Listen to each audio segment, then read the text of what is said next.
van mo kan ngai rih lai cheng tu lo za long ai un van a zong bi va bang lai mi kan si lo mo dây ruang go a leng le va sep đi du bang thiên pang il zalam cho zona o roa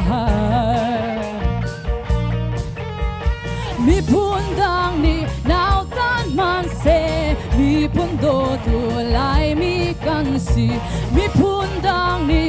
kan nek la se lai mi phun trong ro lu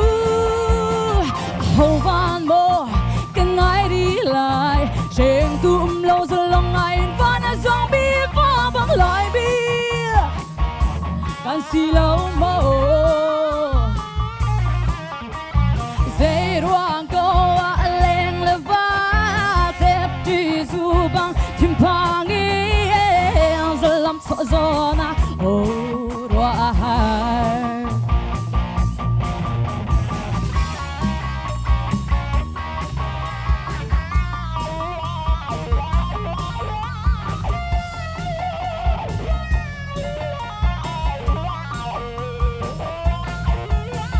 zum ok lak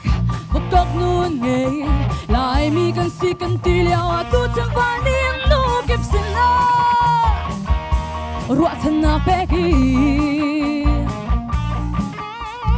leng via te hen an ni zuam zang hei choi na ki thin chang a zo na sia e o na lak nak sang lai loi mi phun zoom tlak si nak lao la vel he bo mi par nge valta na mi the le na ke partin zoom tlak si nak lao la hầu van mo kan ngai rih lai cheng tu lo za long ai